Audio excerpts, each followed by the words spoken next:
I'm Olivia. This is Rewind Justice. Real stories, real drama, real satisfaction. Subscribe and let's get into it. The restaurant overlooked the bay. String lights swayed in the June breeze. I could smell salt and grilled fish. My parents had chosen this place for our graduation dinner, mine and Emma's. We'd both finished our degrees that morning. Same university, same stage, different everything else. Mom slid an envelope across the white tablecloth to Emma. "Open it, sweetheart." Emma's eyes went wide. Her hands trembled as she pulled out a check. $150,000? "For your house," Dad said, beaming. "You've worked so hard." "You deserve this." Emma hugged them both. Mom had tears in her eyes. Dad squeezed Emma's shoulder like she just won the Nobel Prize. I waited. The waiter refilled water glasses. A family at the next table laughed. The clinking of silverware felt too loud. Mom finally looked at me. "Oh, right."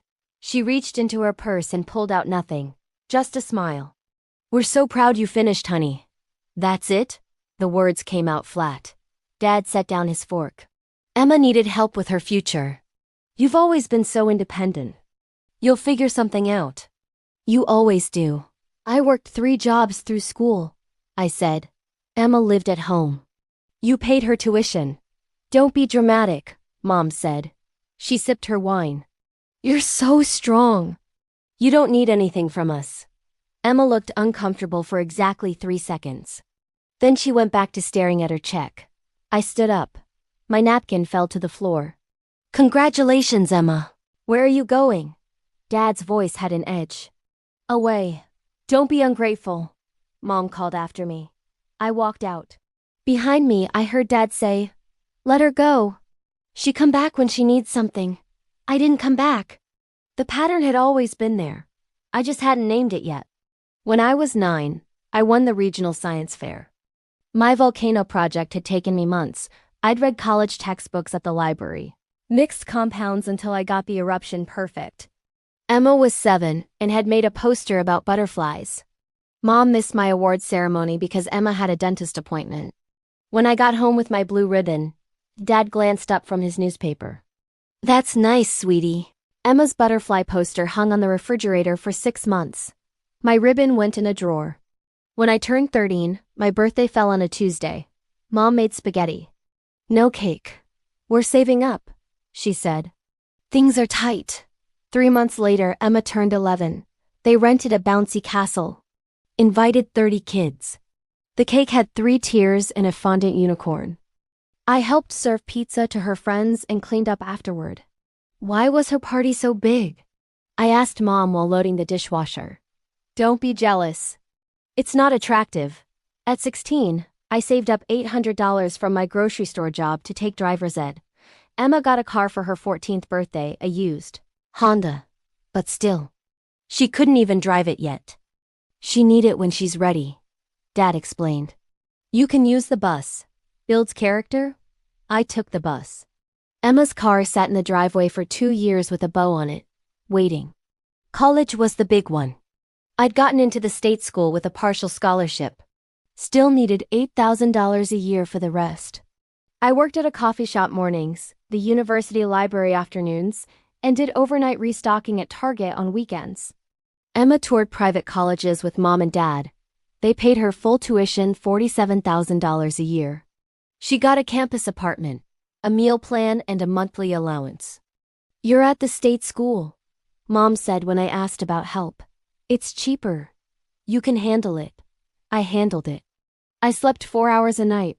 I ate ramen and peanut butter sandwiches. I wore the same 3 shirts for 2 years. My boots had holes in them. When it rained, my socks got wet. Emma posted Instagram photos of her sorority formals. Beach trips. New clothes every week. She complained about being tired after her 12-credit semesters. I took 18 credits while working 60 hours a week. Every time I brought it up, I got the same responses.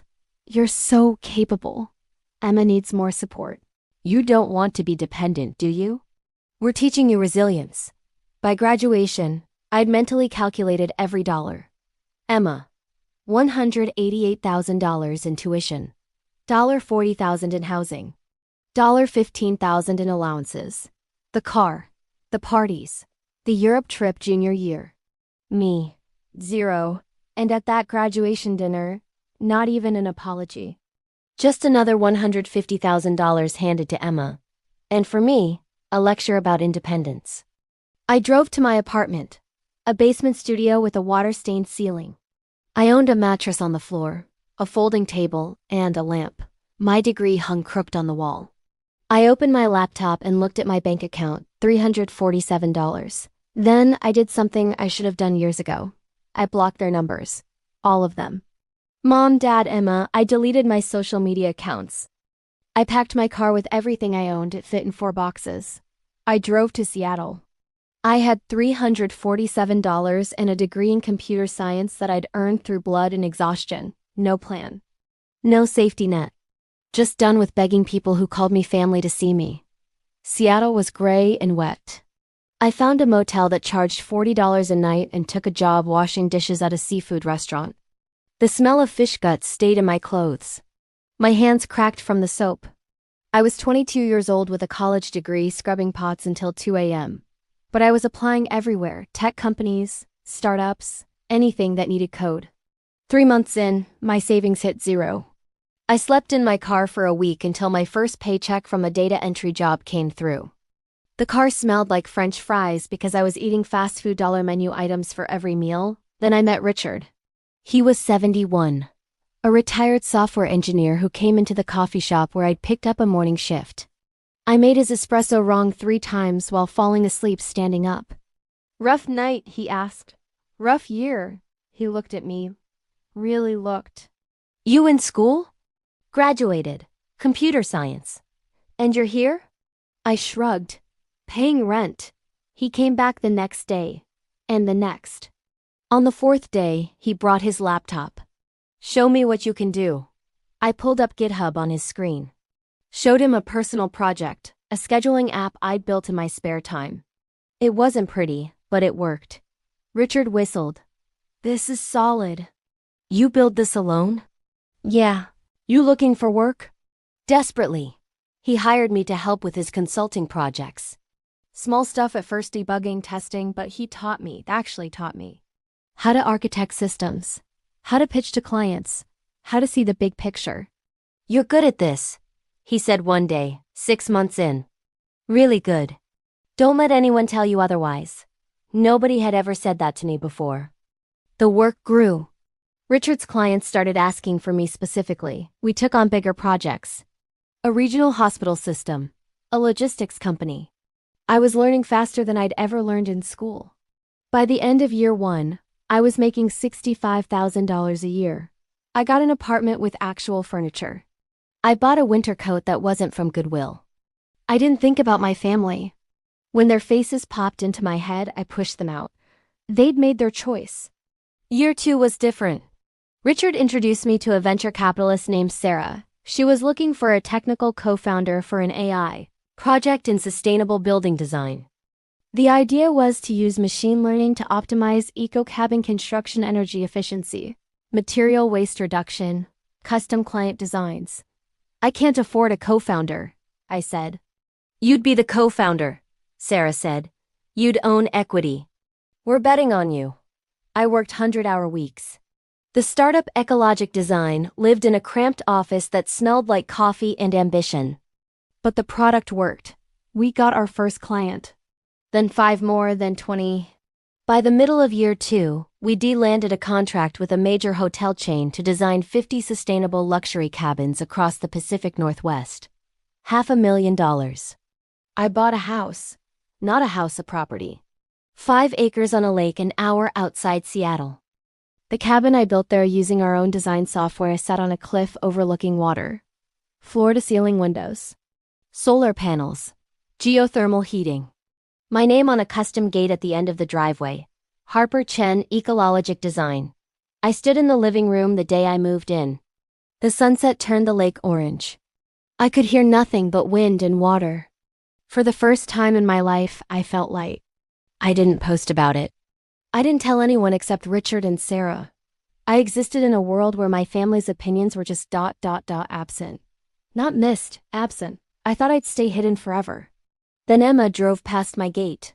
She was visiting a friend nearby. I found this out later.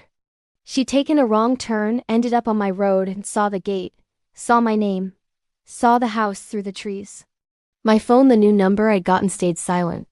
But Richard called me that afternoon. "You're not going to believe this," he said. "Some woman showed up at the office asking about you. Said she's your sister. She looked like she'd seen a ghost." My stomach dropped. "What did you tell her?" "Nothing, but she found your address somehow." "Called your parents. They're coming." I hung up. Looked out the window at the lake. The piece I'd built was about to shatter. They showed up the next morning. All three of them.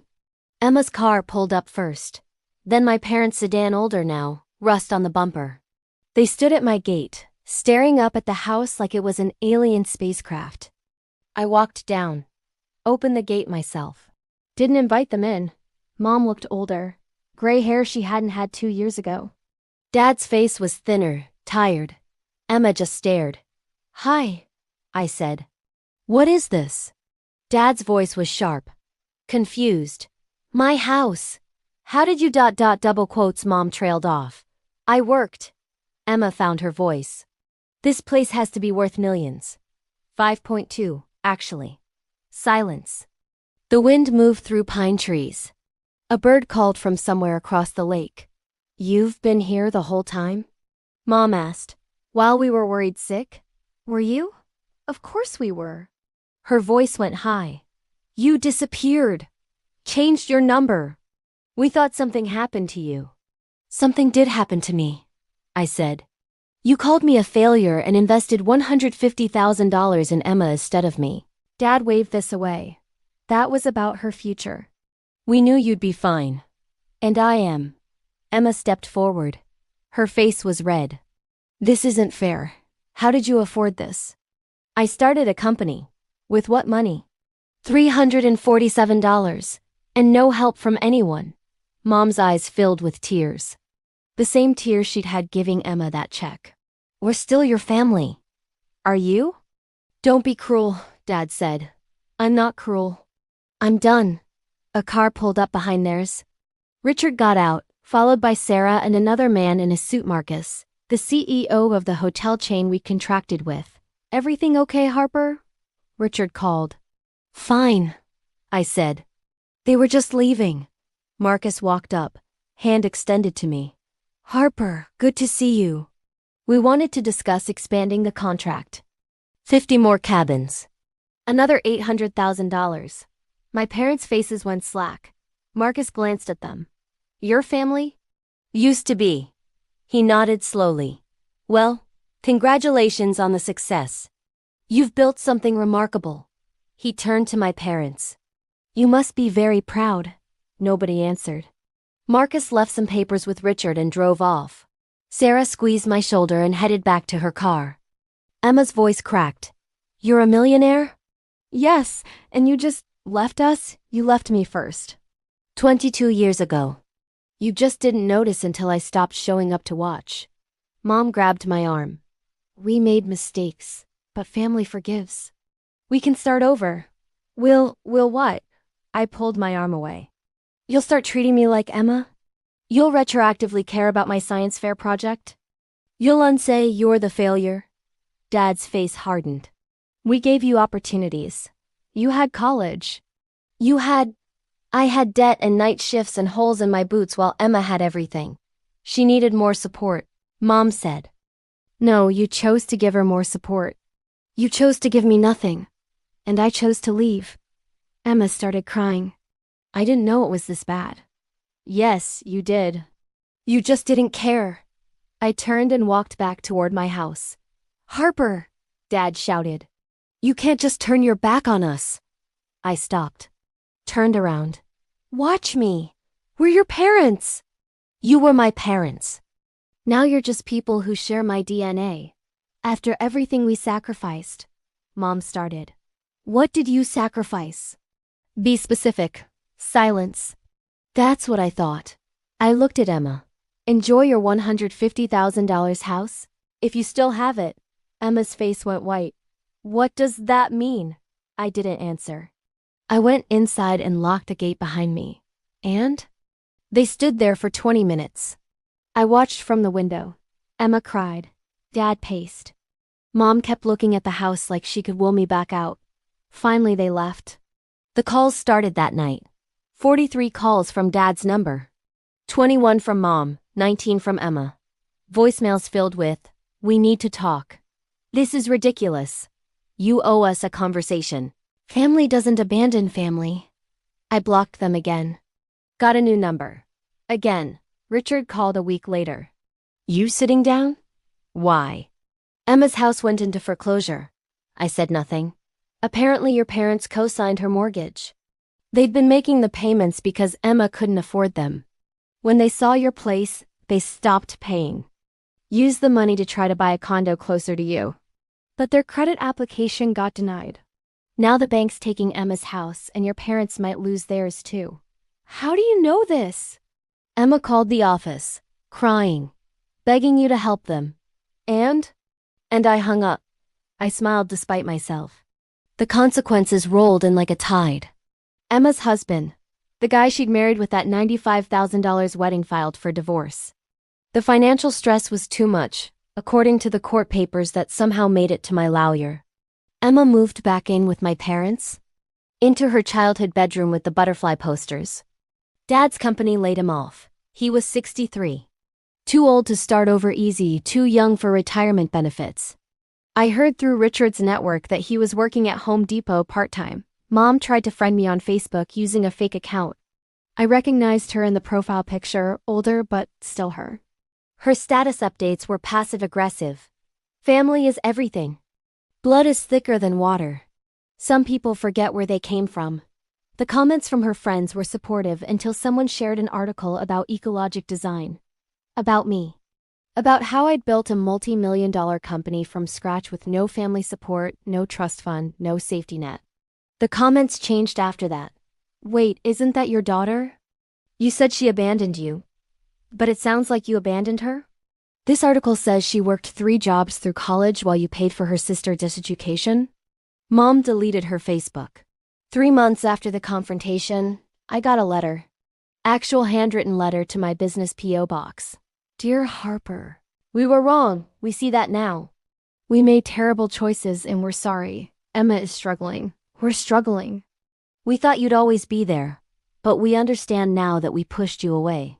Please, we're family. We need help. Just a loan.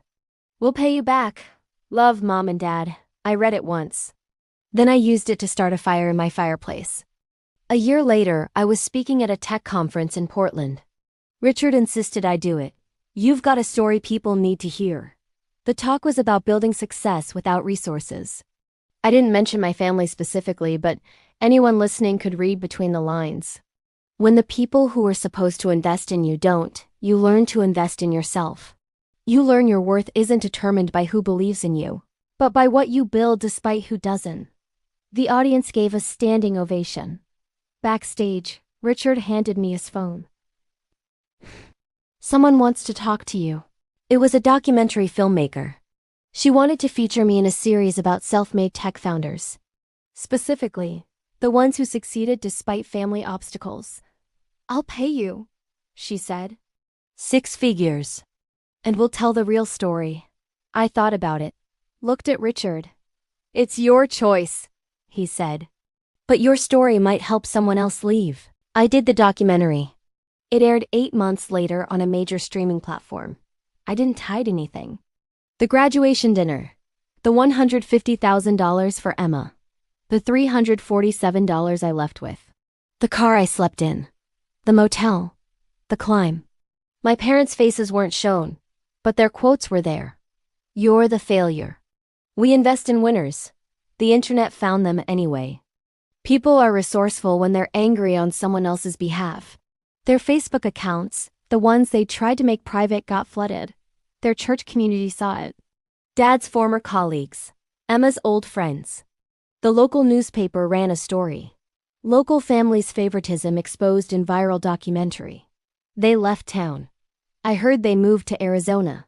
Smaller house. Cheaper living. Emma tried one more time to reach me. She showed up at an Ecologic event, got past security somehow.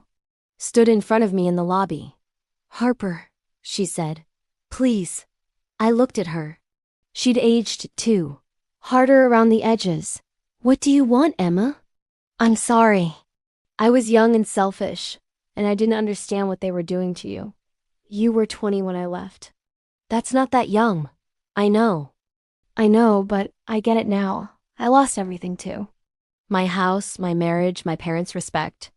I understand what it feels like to be the failure." "Good. Can we start over?" I thought about it. Really thought. Looked at this woman who'd had every advantage I'd been denied. Who'd sat silently at that dinner while our parents called me a failure. Who'd spent my suffering on a house she couldn't afford. "No," I said. "Harper, you don't get to understand after you've lost everything. You should have understood when I had nothing and you had everything. That was the test. You failed." I walked away. She didn't follow. Now I'm 30. Ecologic is worth $40 million. We've designed 300 sustainable properties. Richard retired last year. I bought him a cabin on a lake. Sarah and I are best friends. I have a partner, Daniel, who I met at a conference, who grew up in foster care and gets exactly what it means to build family from scratch. I have everything I built with my own hands. Sometimes I stand on my deck at sunset and think about that graduation dinner. The envelope sliding across the table to Emma. The casual cruelty of "you're the failure." I don't feel angry anymore. I don't feel anything about them except ... distant. Like they're characters in a story someone told me once. My parents sent a Christmas card last year. I didn't open it. This morning, I got an email from Emma. Subject line: "Please read." I archived it without opening. Maybe that makes me cold. Maybe I should be the bigger person. Extend grace. Model forgiveness. But I've learned something these 8 years. You don't open doors to people who taught you that you weren't worth walking through them. I built my own door. It has my name on it. And I'm the only one who decides who gets to walk through. If you've ever been the family scapegoat, the one who had to earn love while others received it free, the one who built everything from nothing while others got shortcuts and still called you ungrateful, share your story. You're not alone. And if you're still building, keep going. The view from the other side is worth it. Subscribe for more stories about choosing yourself.